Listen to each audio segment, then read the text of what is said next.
Praise the Lord. കർത്താവിൻ്റെ അതിപരിശുദ്ധമായ നാമം വാഴ്ത്തപ്പെടുമാറാകട്ടെ. ഇന്നത്തെ നമ്മുടെ അല്പസമയത്തെ ചിന്ത യോഹന്നാൻ്റെ സുവിശേഷം 2-ാം അധ്യായം അതിൽ 3-ാം വാക്യമാണ്. ഈ പ്രകാരം ദൈവത്തിൻ്റെ സന്നിധിയിൽ ശുശ്രൂഷയ്ക്കായിട്ടൊരവസരം ഒരുക്കിയ കർത്താവിൻ്റെ ദാസൻ ജോൺ തോമസ് പാസ്റ്റർ തൻ്റെ സഭ എല്ലാ പ്രിയപ്പെട്ടവർക്കും നന്ദി പറയുന്നു. സ്വർഗത്തിൽ എന്നേക്കും സ്ഥിരമായിരിക്കുന്ന മാറ്റമില്ലാത്ത വചനം നമ്മൾ ധ്യാനിക്കുന്നത് നമ്മുടെ ജീവിതത്തിൽ അത് അനുഗ്രഹമായി തീരട്ടെ. യോഹന്നാൻ്റെ സുവിശേഷം 2-ാം അധ്യായം അതിൻ്റെ 3-ാം വാക്യത്തിൽ ഇങ്ങനെ എഴുതിയിരിക്കുന്നു, അവർക്ക് വീഞ്ഞ് പോരാതെ വന്നു. അതിങ്ങനെയാണ് 2-ാം അധ്യായം തുടങ്ങുന്നത്. ഗലീലയിലെ ഖാനാവിൽ ഒരു കല്യാണമുണ്ടായിരുന്നു. യേശുവിൻ്റെ അമ്മ മറിയ അവിടെ ഉണ്ടായിരുന്നു. യേശുവിനെയും ശിഷ്യന്മാരെയും ആ വിവാഹത്തിന് ക്ഷണിച്ചിരുന്നു. യേശുവിൻ്റെ അമ്മ യേശുവിനോട് പറയുകയാണ്, ഇവർക്ക് വീഞ്ഞ് ഇല്ല, അഥവാ വീഞ്ഞ് തീർന്നു പോയി എന്ന് പറയുകയാണ്. യേശുവോട് പറയുന്നത്, സ്ത്രീയെ എനിക്കും നിനക്കും തമ്മിലെന്ത്? എൻ്റെ നാഴിക ഇതുവരെയും വന്നിട്ടില്ല. മറിയ ശുശ്രൂഷക്കാരോട് പറയുന്നത്, അവൻ എന്ത് കൽപ്പിച്ചാലും അത് ചെയ്യുവീൻ എന്ന് പറയുകയാണ്. ദൈവത്തിൻ്റെ വചനം നമ്മൾ പഠിക്കുമ്പോൾ 3-ാം നാൾ എന്ന് പറഞ്ഞു തുടങ്ങുന്ന അധ്യായം, അതിൻ്റെ അർത്ഥം 1-ാം അധ്യായത്തിൽ പറഞ്ഞ വിഷയങ്ങൾ കഴിഞ്ഞിട്ട് 3 ദിവസത്തിന് ശേഷം സംഭവിച്ച കാര്യമാണ്. അവിടെ ഇങ്ങനെയാണ് പറയുന്നത്, അവിടെ ആ ഗലീലയിലെ കാനാവിൽ ഒരു കല്യാണമുണ്ടായിരുന്നു. യേശുവിൻ്റെ അമ്മ മറിയ അവിടെ ഉണ്ടായിരുന്നു. അത് ചരിത്രം പറയുന്നത് മറിയയുടെ സഹോദരിയുടെ മകനായ യോഹന്നാൻ്റെ വിവാഹമായിരുന്നു എന്നാണ് പറയുന്നത്. അത് 3-ാം നാൾ ആ വിവാഹത്തിന് യേശുവിൻ്റെ അമ്മ മറിയ നേരത്തെ പോയിരുന്നു. തൻ്റെ സഹോദര മകൻ്റെ വിവാഹമായതുകൊണ്ട് നേരത്തെ അവിടെ ചെന്നിരുന്നു. നമ്മുടെ നാട്ടിൻ്റെ ഒരു പശ്ചാത്തലത്തിൽ നമ്മൾ ചിന്തിച്ചാൽ അറിയാം, കാറ്ററിംഗ് സർവീസിനൊക്കെ ഇന്ന് കൊടുക്കുന്നത് പോലെ അന്ന് ഇല്ലാതിരുന്ന ഒരു കാലഘട്ടത്തിൽ ബന്ധുവീട്ടിലെ വിവാഹങ്ങളോ അതുപോലുള്ള ആഘോഷങ്ങളൊക്കെ ഉണ്ടാകുമ്പോൾ സ്വന്തക്കാരും അയൽവാസികളൊക്കെ നേരത്തെ ചെന്ന് ഭക്ഷണ കാര്യങ്ങൾ ക്രമീകരിക്കുകയും പന്തലിടുകയൊക്കെ ചെയ്യുന്നൊരു പതിവ് നമ്മുടെ നാട്ടിൻ പുറത്തും അന്ന് ഉണ്ടായിരുന്നു. അതുപോലെ സഹോദരിയുടെ മകൻ്റെ വിവാഹമായതുകൊണ്ട് നേരത്തെ മറിയ അവിടെ ചെന്നു. യേശുവിനെ ശിഷ്യന്മാരെയും വിളിച്ചിരുന്നു എന്നാണ്. കാരണം തൻ്റെ അമ്മയുടെ സഹോദരിയുടെ മകൻ്റെ വിവാഹമായതുകൊണ്ട് യേശു തൻ്റെ സ്നേഹിതരെയും ആ വിവാഹത്തിന് ക്ഷണിച്ചിരുന്നു. ദൈവത്തിൻ്റെ വചനം നമ്മൾ പഠിക്കുമ്പോൾ ഇങ്ങനെയാണ് വായിക്കുന്നത്, അവർക്ക് വീഞ്ഞ് പോരാതെ വന്നു എന്നാണ് എഴുതിയിരിക്കുന്നത്. ഇത് പറയുന്നത് മറിയയാണ്. എന്തുകൊണ്ടാണ് മറിയയ്ക്ക് അത് പറയാൻ കഴിഞ്ഞതെന്ന് ചോദിച്ചാൽ, ആ വീട്ടിലെ പ്രധാന വ്യക്തിത്വമായിരുന്നു മറിയ. തൻ്റെ സഹോദര മകൻ്റെ ഭവനമായതുകൊണ്ട്, ആ ഭവനത്തിലെ പ്രധാന വ്യക്തിത്വമായതുകൊണ്ട് കലവറ രഹസ്യം മറിയയ്ക്ക് അറിയാമായിരുന്നു. അവിടെ നമ്മൾ വായിക്കുന്നത്, ഈ മറിയ ഇത് യേശുവിനോട് ചെന്ന് ഈ വീഞ്ഞ് ഇവർക്കില്ല എന്ന് പറയുവാൻ കാരണം മറിയയ്ക്ക് ലഭിച്ച 3 ദൈവിക വെളിപ്പാടുകളായിരുന്നു. യേശുവിൻ്റെ ജനനവുമായി ബന്ധപ്പെട്ട് ദൂതൻ മറിയോട് പറയുന്നുണ്ട്, പരിശുദ്ധാത്മാവ് നിൻ്റെ മേൽ നിഴലിടും, അപ്പോൾ നിന്നിൽ ഉളവാകുന്ന വിശുദ്ധ പ്രജ ദൈവപുത്രൻ എന്ന് വിളിക്കപ്പെടുമെന്നാണ്. ഇത് മറിയ ഹൃദയത്തിൽ സംഗ്രഹിച്ചുവെന്ന് വേദപുസ്തകത്തിൽ രേഖപ്പെടുത്തിയിരിക്കുക. അതുമാത്രമല്ല, യേശുവിൻ്റെ ജനനത്തിങ്കൽ വിദ്വാൻമാർ പൊന്നും മൂരും കുന്തിരിക്കവും കാഴ്ചവെച്ച് വീണ് യേശുവിനെ നമസ്കരിച്ചു. ഇടയന്മാർ ചെന്ന് പറഞ്ഞ കാര്യങ്ങളും മറിയ ഹൃദയത്തിൽ സംഗ്രഹിച്ചു. യേശുവിനെ പരിച്ഛേദന ഏൽക്കുവാൻ ന്യായപ്രമാണപ്രകാരം ആലയത്തിൽ കൊണ്ടുചെല്ലുമ്പോൾ അവിടെ ശിമയോൻ എന്ന് പറയുന്ന ഒരു ഭക്തനായ മനുഷ്യനുണ്ടായിരുന്നു. അദ്ദേഹം യേശുവിനെ കാണുന്നതിന് മുമ്പ്, ഇസ്രായേലിൻ്റെ രക്ഷയെ കാണുന്നതിന് മുൻപ് മരണം കാണുകയില്ല എന്നുള്ള വാഗ്ദത്തം അദ്ദേഹത്തിനുണ്ടായിരുന്നു. അങ്ങനെ യേശുവിനെയും കൊണ്ട് ചെന്നപ്പോൾ യേശുവിനെ കരങ്ങളിലേന്തി ശിമയോൻ പറയുന്നത്, നാഥാ, നിൻ്റെ രക്ഷയെ എൻ്റെ കണ്ണ് കണ്ടു, എന്നെ സമാധാനത്തോടെ അയക്കണം എന്നാണ് പറയുന്നത്. അതിൻ്റെ അർത്ഥം അത് മറിയ ഹൃദയത്തിൽ സംഗ്രഹിച്ചു. ഈ 3 വെളിപ്പാടുകൾ ഹൃദയത്തിൽ സംഗ്രഹിച്ചത് കൊണ്ടാണ് മറിയയുടെ ജീവിതത്തിൽ ഈ പ്രതിസന്ധിയിലായ ഭവനത്തെ യേശുവിന് പരിചയപ്പെടുത്തുവാനായിട്ടിടയായത്. അതുവരെയും യേശു ദൈവപുത്രനെന്ന് തെളിയിച്ചിട്ടില്ല. സാധാ ഒരു റബി പോലെ മാത്രമേ ഉണ്ടായിരുന്നുള്ളൂ. എന്നാൽ യേശുവിന് ഇത് കഴിയും, ഇതിൽ പ്രവർത്തിക്കാൻ യേശുവിനൊരിടമുണ്ട് എന്നവൾ വിശ്വസിക്കാൻ കാരണം അവൾക്ക് ലഭിച്ച ദൈവിക വെളിപ്പാടുകളായിരുന്നു. എബ്രായലേഖനം 2 നമ്മൾ വായിക്കുന്നത്, നിങ്ങൾ വല്ലപ്പോഴും ഒഴുകിപ്പോകാതിരിക്കേണ്ടതിന് കേട്ടതധികം ശ്രദ്ധയോടെ കരുതിക്കൊള്ളുവാനാണ്. ദൈവത്തിൻ്റെ വചനം ഹൃദയത്തിൽ സംഗ്രഹിക്കുന്ന ഒരു വ്യക്തിക്ക് മാത്രമേ പ്രതിസന്ധിയിലിരിക്കുന്ന ഭവനത്തെ യേശുവിന് പരിചയപ്പെടുത്തുവാനായിട്ട് കഴിയുകയുള്ളൂ.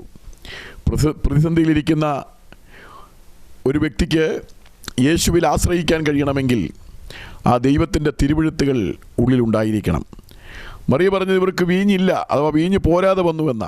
മനുഷ്യൻ്റെ ഏത് കരുതലുകളും പോരാതെ വരും. വളരെ ആലോചിച്ച് ദീർഘനാളത്തെ ആലോചന കൊണ്ട് ക്രമീകരിക്കപ്പെട്ടതാണ് യഹൂദൻ്റെ വിവാഹത്തിനുള്ള ഈ വീഞ്ഞെന്ന് പറയുന്നത്. വിവാഹം നടക്കുന്നതിന് ഒരാഴ്ച മുമ്പോ മാസങ്ങൾക്ക് മുമ്പോ അല്ല, വർഷങ്ങൾ കൊണ്ട് പ്രോസസ്സ് ചെയ്തുണ്ടാക്കുന്ന ഈ വിലപ്പെട്ട വീഞ്ഞ് വളരെ ആലോചിച്ച് വളരെ കണക്ക് കൂട്ടി 500 പേരെ വിളിച്ചാൽ 750 പേർക്ക് കരുതി, അങ്ങനെയൊക്കെയാണ് യഹൂദൻ വിവാഹത്തിന് വീഞ്ഞ് കരുതുന്നത്. കാരണം അവരുടെ വിവാഹത്തിൻ്റെ ഏറ്റവും പ്രധാനപ്പെട്ട ഒരു മെനു എന്ന് പറയുന്നത് വീഞ്ഞാണ്.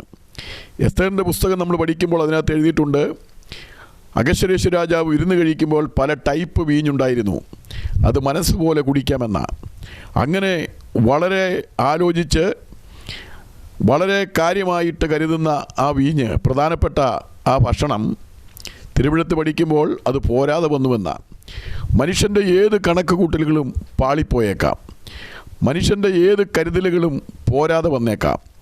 എന്നാൽ മറിയ ഇത് യേശുവിനോട് പറയുമ്പോൾ യേശു പറയുന്നത്, സ്ത്രീയെ, എനിക്കും നിനക്കും തമ്മിൽ എന്ത്, എൻ്റെ നാഴിക ഇതുവരെ വന്നിട്ടില്ലെന്നാണ്. ദൈവം ഒരു കാര്യവും നേരത്തെ ചെയ്യാറില്ല, ഒരു കാര്യവും താമസിച്ച് ചെയ്യാറില്ല. തിരുവെഴുത്ത് പഠിക്കുമ്പോൾ ദൈവം സകലവും അതാതിൻ്റെ സമയത്ത് ഭംഗിയായി ചെയ്യുന്നുവെന്നാണ്. ദൈവത്തിൻ്റെ വചനം നമ്മൾ പഠിക്കുമ്പോൾ കർത്താവ് ഒരു കാര്യം ചെയ്താൽ അത് ദൈവം ചെയ്യുന്നതെല്ലാം കൃത്യസമയത്ത് റൈറ്റ് ടൈമിൽ മാത്രമേ പ്രവർത്തിക്കത്തുള്ളൂ. നമ്മൾ ഹബക്കൂക്ക് പ്രവചനത്തിൽ വായിക്കുന്നത്, ദർശനത്തിനൊരു അവധി വച്ചിരിക്കുന്നു, അതതിൻ്റെ സമാപ്തിയിലേക്ക് ബന്ധപ്പെടുന്നു. മാനുഷിക രീതിയിൽ വൈകി എന്ന് ചിന്തിച്ചാലും അത് വൈകുകയില്ല, അത് വരും നിശ്ചയം, അതിനായി കാത്തിരിക്കുക, ദൈവത്തിൻ്റെ സമയം തെറ്റുകയുമില്ലെന്ന. ദൈവത്തിൻ്റെ ആത്മാവ് ഒരു ആലോചന നമ്മൾ പറയുമ്പോൾ ആ പറയുന്ന ദൂതിൻ്റെ ഉള്ളിൽ തന്നെ അതിൻ്റെ ഡേറ്റ് ഇൻക്ലൂഡാണ്. നമ്മളൊരു ആലോചന കേൾക്കുമ്പോൾ മാനുഷികമായി നമ്മളൊരു ഡേറ്റ് ഒരു പക്ഷേ ഫിക്സ് ചെയ്തേക്കാം, എന്നാൽ അത് നമുക്ക് പിന്നത്തേതിൽ അത് വൈകും, ആ ഡേറ്റ് മാറിപ്പോകും. എന്നാൽ ദൈവം അതിൽ വെച്ചിരിക്കുന്ന ഡേറ്റ് മാറുകയില്ല. തിരുവെഴുത്ത് പറയുന്നു, വൈകിയാലും മാനുഷിക രീതിയിലുള്ള കണക്കുകൂട്ടലുകൾ വൈകിയാലും അത് വരും, അതിനായി കാത്തിരിക്കുക, ദൈവത്തിൻ്റെ സമയം തെറ്റുകയുമില്ലെന്ന. റൈറ്റ് ടൈമിൽ ദൈവം പ്രവർത്തിക്കും. തിരുവെഴുത്തിൽ നമ്മൾ വായിക്കുന്നത്, യേശുവിൻ്റെ മറിയ പറയുന്നത് ഇങ്ങനെയാണ്, വാലിക്കാരോട് പറയുക, അവൻ എന്തെങ്കിലും കൽപ്പിച്ചാൽ അത് ചെയ്യുക.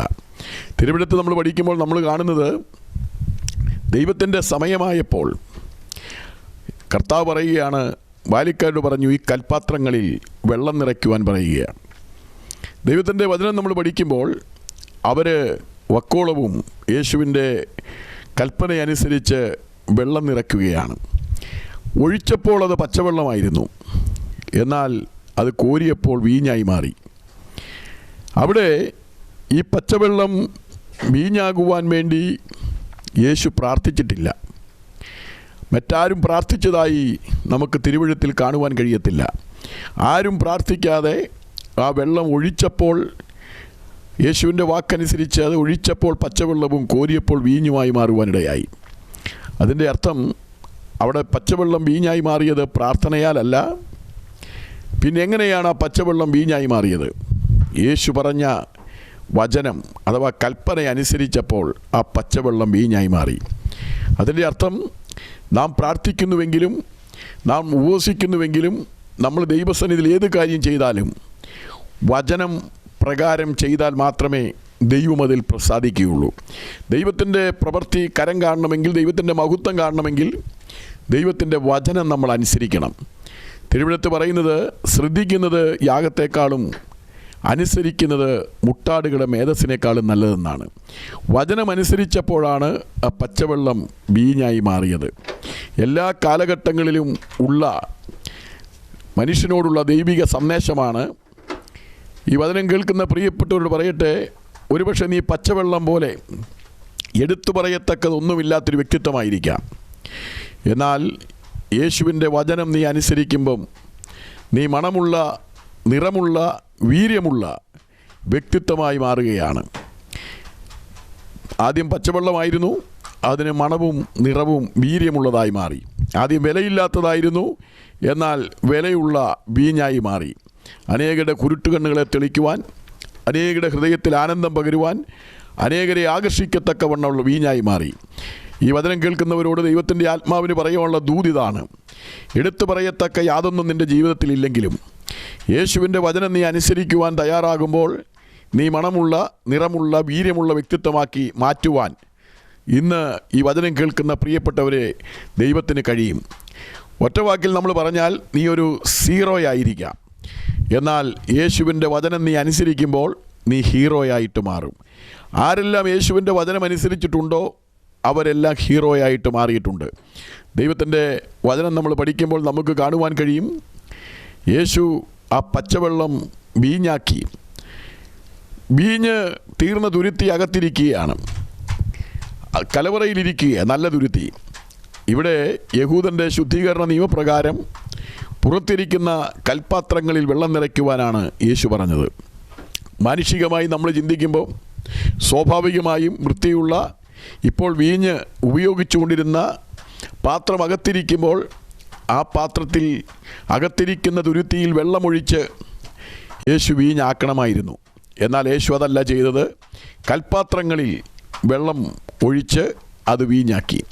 എന്താണ് അതിൻ്റെ ആശയം? അകത്തിരിക്കുന്ന ആ തുരുത്തിയിൽ യേശു വെള്ളമൊഴിച്ച് വീഞ്ഞാക്കിയിരുന്നുവെങ്കിൽ ദൈവത്തിന് ഒരിക്കലും പൂർണ്ണ മഹത്വം ലഭിക്കുകയില്ല. അതിൻ്റെ കാരണം മനുഷ്യനിർമ്മിതമായ അല്പ വീഞ്ഞിൻ്റെ സാന്നിധ്യം ഈ തുരുത്തിക്ക് ഉള്ളിലുണ്ട്. വീഞ്ഞ് ഉപയോഗിച്ചുകൊണ്ടിരുന്ന തുരുത്തിയിൽ മനുഷ്യനിർമ്മിതമായ അല്പം വീഞ്ഞിൻ്റെ സാന്നിധ്യമുണ്ട്. അതുകൊണ്ട് ഒരിക്കലും ദൈവത്തിന് പൂർണ്ണ മഹത്വം ലഭിക്കുകയില്ല. തിരുവെഴുത്ത് പറയുന്നത് എൻ്റെ മഹത്വം മറ്റാർക്കും വിട്ടുകൊടുക്കുകയില്ലെന്ന. കൽപ്പാത്രത്തിലെ വെള്ളം വീഞ്ഞാകുമ്പോൾ ഒരു തുള്ളി വീഞ്ഞിൻ്റെ സാന്നിധ്യം പോലും ഇല്ലാത്ത കൽപ്പാത്രത്തിൽ യേശു പച്ചവെള്ളം ഒഴിച്ചു. എന്നിട്ട് അത് വീഞ്ഞാക്കുവാനായിട്ടിടയായി. അതിൻ്റെ അർത്ഥം ഒരു തുള്ളി വീഞ്ഞിൻ്റെ സപ്പോർട്ട് പോലുമില്ലാതെ, അഥവാ യേശുവിന് പച്ചവെള്ളം വീഞ്ഞാക്കാൻ ഒരു തുള്ളി മനുഷ്യനിർമ്മിതമായ വീഞ്ഞിൻ്റെ സപ്പോർട്ടിൻ്റെ ആവശ്യമില്ല. തിരുവെഴുത്ത് പറയുന്നത് അവൻ ഏകനായി മഹാത്ഭുതങ്ങളെ പ്രവർത്തിക്കുന്നുവെന്നാണ്. ദൈവത്തിന് പ്രവർത്തിക്കുവാൻ താൻ പാതി ദൈവം പാതിയല്ല, മനുഷ്യനും ദൈവം കൂടെ ചേർന്നല്ല പ്രവർത്തിക്കുന്നത്. അവൻ ഏകനായി മഹാത്ഭുതങ്ങളെ പ്രവർത്തിക്കുന്ന ദൈവമാണ്. തിരുവെഴുത്ത് നമ്മൾ പഠിക്കുമ്പോൾ അവിടെ യേശു പറയുന്നുണ്ട്, നിങ്ങൾ ഈ വീഞ്ഞ് അഥവാ ഈ ഒഴിച്ച പച്ചവെള്ളം അത് കോരി വിരുന്നുവാരിക്കൊണ്ട് കൊടുക്കുവാൻ പറഞ്ഞപ്പോൾ, ഒഴിച്ചത് പച്ചവെള്ളമാണെങ്കിൽ കോരിയത് വീഞ്ഞായി വിരുന്നുവാരിക്ക് കൊണ്ടുപോയി കൊടുക്കുവാനിടയായി. അങ്ങനെ ആ ശുശ്രൂഷകർ വെള്ളം അഥവാ വീഞ്ഞ് കോരി ആ കലവറയിലെ വിരുന്നുവാഴിക്ക് കൊടുക്കുമ്പോൾ വിരുന്നുവാഴി രുചി നോക്കിയിട്ട് പറയുന്നൊരു കാര്യമുണ്ട്, ഇത്രയും നല്ലത് എവിടെയായിരുന്നു? കാരണം സാധാരണ മനുഷ്യൻ ആദ്യം നല്ലതും നല്ല വീഞ്ഞും പിന്നെ അത് കുറയുന്നതിനനുസരിച്ച് മത്ത് പിടിക്കുന്നതനുസരിച്ച് എളുപ്പമായി വെള്ളം ചേർത്തതും കൊടുക്കാറുണ്ട്. എന്നാൽ ഇത്രയും നല്ലത് നീ അവസാനം കൊടുത്തു എന്ന് മണവാളനെ വിളിച്ച് പറയുന്ന ഒരു ഭാഗമുണ്ട്. ദൈവത്തിൻ്റെ വചനം നമ്മൾ പഠിക്കുമ്പോൾ മനുഷ്യൻ ആദ്യം നല്ലതും പിന്നെ ഇളപ്പമായതും കൊടുക്കുമ്പോൾ വചനം പറയുന്നത് ആദ്യത്തേക്കാൾ അവസാനം നന്നായിരിക്കട്ടെ എന്നാണ്. യേശു കൊടുത്ത വീഞ്ഞ് രുചി നോക്കിയിട്ട് പറഞ്ഞു, ഇത്രയും നല്ലത് എവിടെയായിരുന്നു? അതിൻ്റെ അർത്ഥം ദൈവം തരുന്നതെല്ലാം മേൽത്തരമായിരിക്കും. ദൈവമാണ് തരുന്നതെങ്കിൽ അത് ഏറ്റവും ശ്രേഷ്ഠമായിരിക്കും. ദൈവത്തിൻ്റെ അടുക്കൽ, യേശുവിൻ്റെ അടുക്കൽ യോഹന്നാന്റെ സുവിശേഷം 4-ാം അധ്യായത്തിൽ ശമരിയക്കാരി ചെന്ന് ചോദിക്കുന്നുണ്ട്, ജീവനുള്ള വെള്ളം ചോദിക്കുന്ന ശമരിയക്കാരിയോട്, അഥവാ യേശു എന്നിട്ട് പറയുകയാണ്, എനിക്ക് ദാഹിക്കുന്നു, അല്ലെങ്കിൽ കുടിക്കാൻ തരുമോ എന്ന് ചോദിക്കുമ്പോൾ ശമരിയക്കാരി യേശുവിനോട് പറയുന്ന വാക്കിതാണ്, നീ ഒരു യഹൂദൻ, ഞാനൊരു ശമരിയക്കാരി എന്ന് പറയുമ്പോൾ യേശു അവളോട് പറയുകയാണ്, നീ തരുന്ന വെള്ളം കുടിച്ചാൽ പിന്നെയും ദാഹിക്കും, ഞാൻ തരുന്ന വെള്ളം കുടിച്ചാൽ പിന്നെ ഒരു നാളും ദാഹിക്കുകയില്ല. അതിൻ്റെ അർത്ഥം ഈ ലോകത്തിന് ശാശ്വതമായി ഇത് തരുവാൻ കഴിയത്തില്ല. ഈ ലോകം തരുന്നത് എന്തും നമ്മളിൽ വീണ്ടും ദാഹമുളവാക്കുന്നതാണ്, വീണ്ടും ആവശ്യമുളവാക്കുന്നതാണ്. എന്നാൽ സ്വർഗം തരുന്നത്, യേശു തരുന്നത് വീണ്ടും ഒരു നാളും ദാഹിക്കാതെ ശാശ്വതമായി പരിഹരിപ്പാൻ, ഏത് വിഷയമാണോ നീ ദാഹിക്കുന്നത് ആ വിഷയത്തിൽ ശാശ്വതമായ പരിഹാരം നൽകുവാൻ ഞങ്ങൾ പ്രസംഗിക്കുന്ന യേശുവിന് കഴിയുമെന്ന് ഇന്ന് രാത്രിയിൽ ദൈവത്തിൻ്റെ ആത്മാവ് നിന്നോട് ദൂതായിട്ട് പറയുകയാണ്. നീ നാളുകളായി ദാഹിച്ചുകൊണ്ടിരിക്കുന്ന, നാളുകളായി കരഞ്ഞുകൊണ്ടിരിക്കുന്ന, നാളുകളായി പ്രതീക്ഷിച്ചു കൊണ്ടിരിക്കുന്ന, നാളുകളായി ദൈവസന്നിധിയിൽ വെച്ച് യാചിക്കുന്ന വിഷയത്തിന്മേൽ ശാശ്വത മറുപടികളെ അയക്കുവാൻ ഇന്ന് ഞങ്ങൾ സേവിക്കുന്ന, അഥവാ ഞാൻ സേവിക്കുന്ന ദൈവത്തിന് കഴിയുമെന്ന് ദൈവത്തിൻ്റെ ആത്മാവ് വചനത്തിലൂടെ ദൂതായിട്ട് പറയുകയാണ്. ആലയത്തിൽ കടന്നു എന്ന് ഹൃദയം പകർന്ന ഹന്ന, ഏലിക്ക് മനസ്സിലായില്ലെങ്കിൽ തിരുവഴുത്തിൽ ഇങ്ങനെയാണ് എഴുതിയിരിക്കുന്നത്, അവളുടെ മുഖം പിന്നെ വാടിയില്ല എന്ന് പറഞ്ഞാൽ ദൈവം അതിന്മേൽ ശാശ്വത മറുപടി അയച്ചു എന്നുള്ളതാണ്. ആ ഭവനത്തിൽ യേശു അഥവാ നൽകുന്നതെല്ലാം ശാശ്വതമാണ്. അബ്രഹാമിനെ ദൈവം അനുഗ്രഹിക്കുമ്പോൾ നമ്മൾ വായിക്കുന്നത് ഇങ്ങനെയാണ്, ഞാൻ നിന്നെ ഐശ്വര്യമായി അനുഗ്രഹിക്കും. അപ്പോൾ ദൈവം നമ്മളെ അനുഗ്രഹിച്ചാൽ അത് ഐശ്വര്യമായിട്ടേ അനുഗ്രഹിക്കുകയുള്ളൂ. ദൈവം നമ്മുടെ ദാഹത്തിന്, നമ്മൾ പ്രാർത്ഥിക്കുന്ന നമ്മുടെ ജീവിതത്തിലെ ദാഹത്തിന് മറുപടി നൽകിയാൽ അത് പിന്നെ ഒരു നാളും ദാഹിക്കാതെ ശാശ്വതമായി നൽകുവാൻ കഴിയും. ഇവിടെ നമ്മൾ വായിക്കുന്നത്, കർത്താവ് തരുന്നതെല്ലാം മേൽത്തരമായിരിക്കും. അവർ കൊടുത്തത് മേൽത്തരമായ വീഞ്ഞാണ്.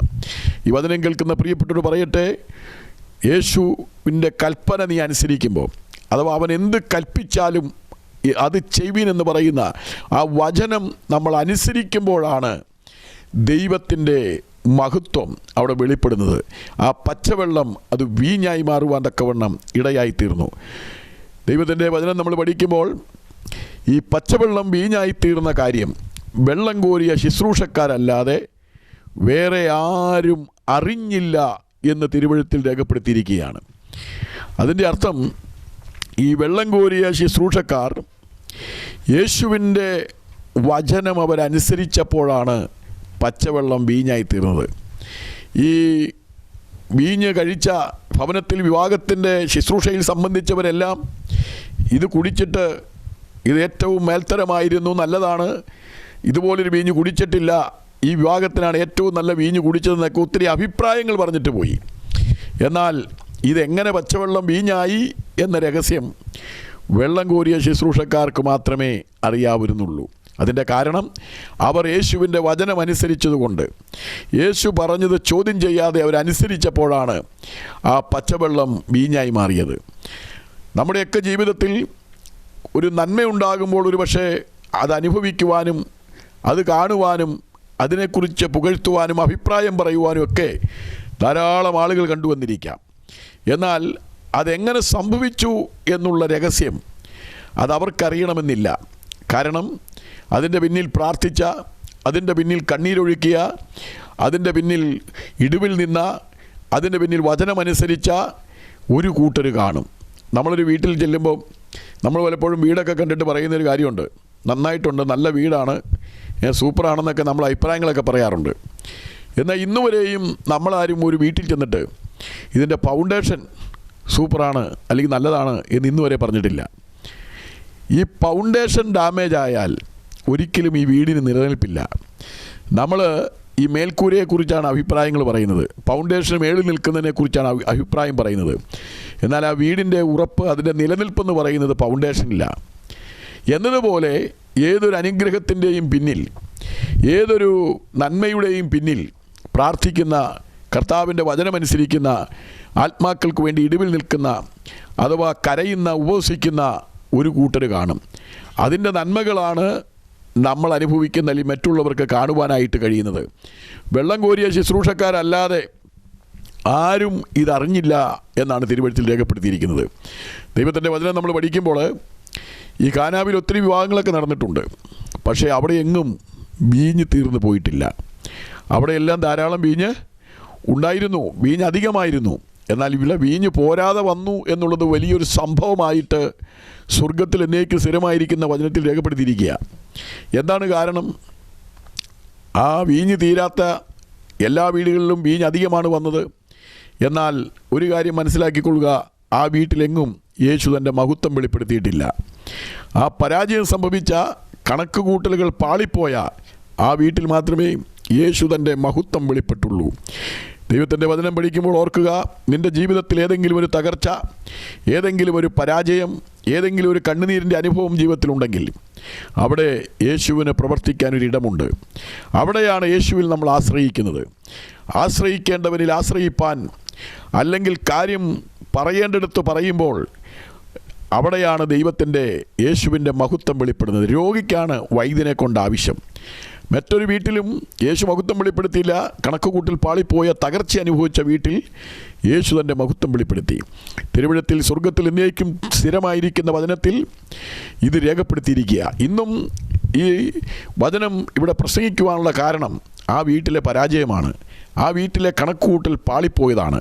നിൻ്റെ ജീവിതത്തിൽ കണക്കുകൂട്ടൽ പാളിയവരായി, അല്ലെങ്കിൽ നിൻ്റെ ജീവിതത്തിലെ തകർച്ച അനുഭവിക്കുന്നൊരു വ്യക്തിയായി ഈ വചനം നീ കേൾക്കുന്നെങ്കിൽ, യേശുവിൻ്റെ വചനം അവൻ എന്ത് കൽപ്പിച്ചാലും അത് ചെയ്യുവാൻ നീ തയ്യാറാകുമ്പോൾ നിൻ്റെ ഭവനത്തിൽ, നിൻ്റെ ജീവിതത്തിൽ യേശു തൻ്റെ മഹത്വം വെളിപ്പെടുത്തുകയാണ്. യേശു മഹത്വം വെളിപ്പെടുത്തിയപ്പോൾ നിന്ദിക്കപ്പെടും, ലജ്ജിക്കപ്പെടും എന്ന് ചിന്തിച്ചവരുടെ ജീവിതത്തിൽ പുകഴ്ച ലഭിക്കുവാനായിട്ടിടയായിത്തീർന്നു. ദൈവാത്മാവിലൊരു ദൂത് ഞാൻ പറയാം. നിൻ്റെ ജീവിതത്തിലെ മുറിവുകൾ, നിൻ്റെ ജീവിതത്തിലെ കണക്കൂട്ടിൽ പാളിപ്പോയ മേഖലകൾ, ഒരിക്കലും ഈ വിഷയത്തിൽ എൻ്റെ ജീവിതത്തിന് നിന്ന മാറിപ്പോകില്ല എന്ന് ചിന്തിക്കുന്ന വ്യക്തിജീവിതമാണ് നീയെങ്കിൽ, ദൈവത്തിൻ്റെ ആത്മാവ് പറയുന്നു, നിൻ്റെ ജീവിതത്തിലെ നിന്ദകളെ ഉരുട്ടി മാറ്റുവാൻ, നിൻ്റെ ജീവിതത്തിൻ്റെ മുറിവുകളെ കെട്ടുവാൻ, നിൻ്റെ ജീവിതത്തിൻ്റെ പരാജയങ്ങളെ അത് വിജയമാക്കി മാറ്റുവാൻ, നിന്ദിക്കപ്പെടുമെന്നുള്ള ജീവിതത്തിൻ്റെ സാഹചര്യങ്ങളിൽ പുകഴ്ച ലഭിക്കത്തക്കവണ്ണം നിൻ്റെ സ്ഥിതി മാറ്റുവാൻ ഇന്ന് രാത്രിയിൽ ഞാൻ സേവിക്കുന്ന ദൈവത്തിന് കഴിയുമെന്ന് ദൈവത്തിൻ്റെ ആത്മാവ് വചനത്തിലൂടെ ദൂതായിട്ട് പറയുന്നു. ഈ വചനങ്ങളാൽ ദൈവം നമ്മളെ അനുഗ്രഹിക്കട്ടെ. യേശു തൻ്റെ മഹത്വം വെളിപ്പെടുത്തി താൻ ദൈവപുത്രൻ തെളിയിച്ചു. നിൻ്റെ ജീവിതത്തിൻ്റെ പരാജയത്തിലൂടെ യേശു മഹത്വമെടുക്കുവാൻ ആഗ്രഹിക്കുകയാണ്. ദൈവപുത്രൻ എന്ന് നിൻ്റെ ജീവിതത്തിൽ രുചിച്ചറിയുവാൻ നിൻ്റെ പരാജയങ്ങൾ ഇടയായിത്തീരട്ടെ എന്ന് പറഞ്ഞുകൊണ്ട് ഞാൻ വാക്കുകളെ നിർത്തുന്നു. ഒരു വാക്കിൽ പ്രാർത്ഥിക്കാൻ. സ്വർഗ്ഗസ്ഥ പിതാവേ, ഇന്ന് രാത്രിയിൽ വചനം കേട്ടവർക്കായി സ്തോത്രം. ഈ കേട്ട വചനങ്ങൾ കേൾക്കുന്ന ജീവിതങ്ങളിൽ അനുഗ്രഹമായി വിടുതലായി സംഭവിക്കട്ടെ എന്ന് പ്രാർത്ഥിക്കുന്നു. അവൻ വചനമയച്ചവരെ സൗഖ്യമാക്കി, അവൻ വചനമയച്ചവരെ വിടുവിച്ചു. അതിവേഗം ഓടുന്ന വചനമയച്ച് ജീവിതത്തിൻ്റെ സമസ്ത മേഖലകളിലും ഉദ്ധാരണങ്ങൾ ദൈവമായി വെളിപ്പെടട്ടെ. പ്രാർത്ഥനയുടെ മഹത്വപ്പെടുത്തുന്നു. യേശു കർത്താവിൻ്റെ നാമത്തിൽ അപേക്ഷിക്കുന്നു. കേൾക്കണമേ ജീവനുള്ള പിതാവേ. ആമേൻ.